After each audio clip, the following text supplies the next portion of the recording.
Hey everybody, I am AR Mar, and what I watched today is Book 2, Chapter 19 of Avatar The Last Airbender, The Guru. We start the episode with Zuko awake and really oddly chipper. Like, scary so for him. I mean, Iroh is even on edge in this scene.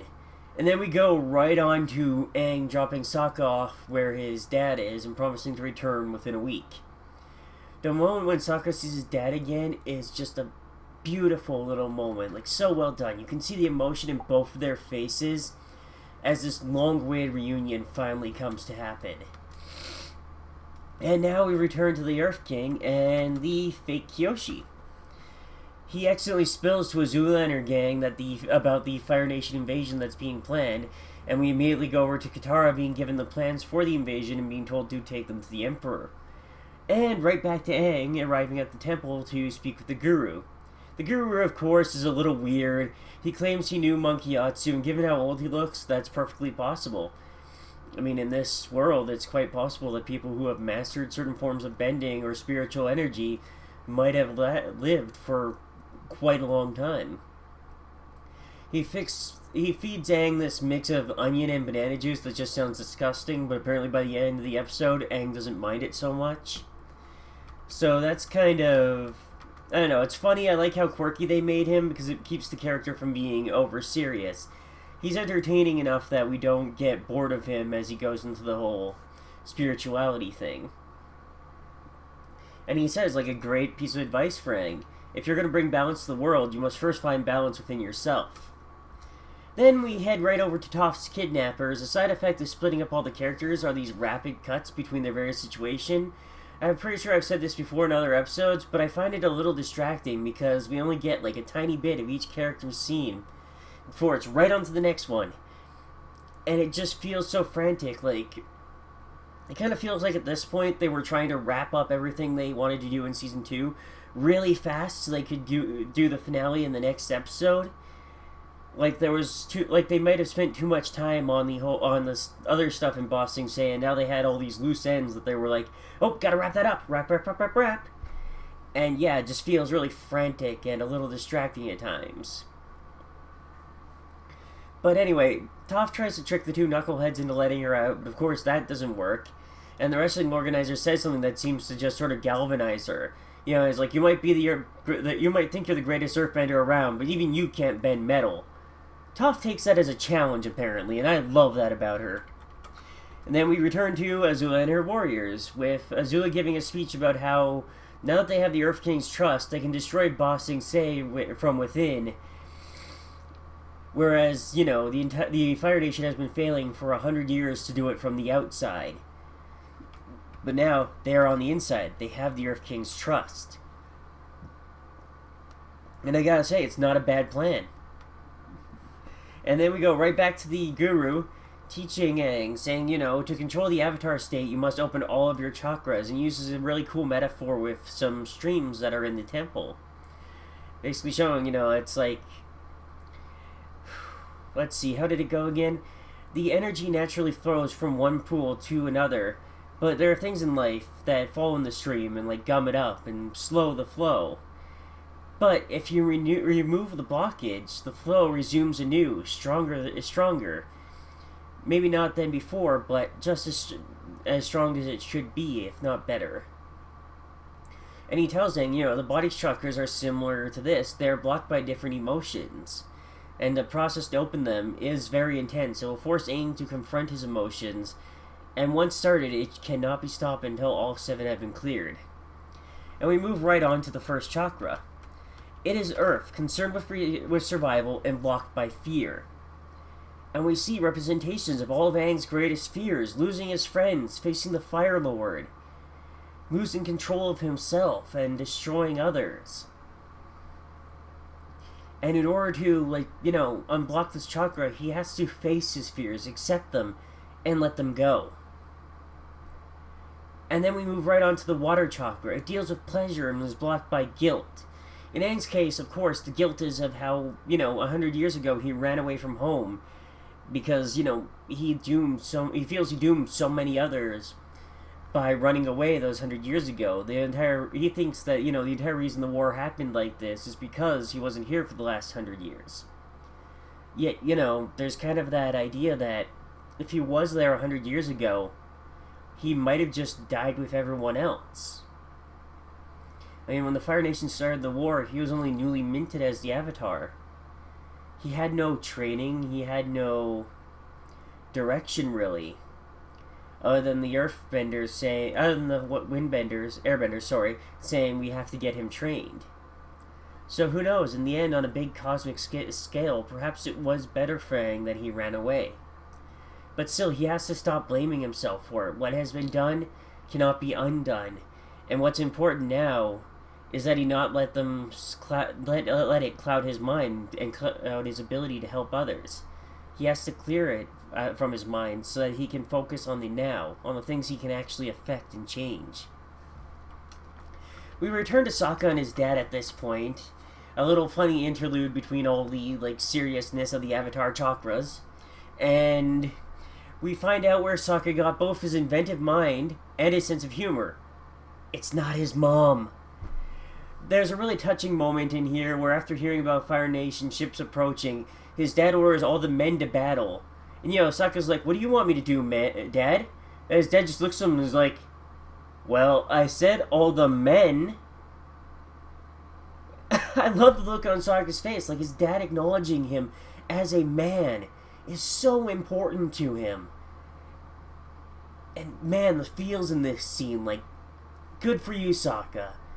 And yeah, your dad sees you now as a man. Just loved it. We get another brief aside of Zuko and Iroh at the new tea shop, and I'm still weirded out by how kind and happy Zuko is in this episode. It feels like there's something really wrong here, and we just haven't, seen what it is yet.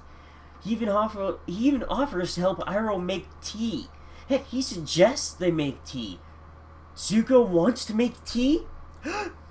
It just feels really weird, and I know that, I'm guessing that they're going to do something with it really soon, but this brief, time of, at peace Zuko is so different from everything we've seen of him so far that it's going to take time to swallow. And then back to Aang and the Guru. They move on to the fire chakra, willpower, and it's blocked by shame.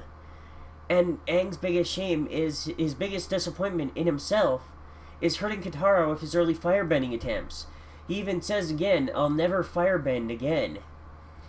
But, as the Guru advises, he has to accept that part of himself. He is the Avatar. He is a firebender. And while, yeah, his actions were bad, the best way to atone for them is not repeat them by being more careful as he learns firebending. Not by never firebending again and denying a fundamental part of himself. We get a scene of some Dai Li overhearing Azula's girls talking about who they really are and what they plan to do in the Earth Kingdom. And naturally, this is all part of Azula, that cunning snake's plan, to make sure the Dai Li hear this and deliver the message to their master, Long Feng. Who, at the end of the last episode we learned is still quite in control of the Dai Li. They are completely loyal to him. I mean, hey, guy gives you that much power, you're probably going to stay loyal, right?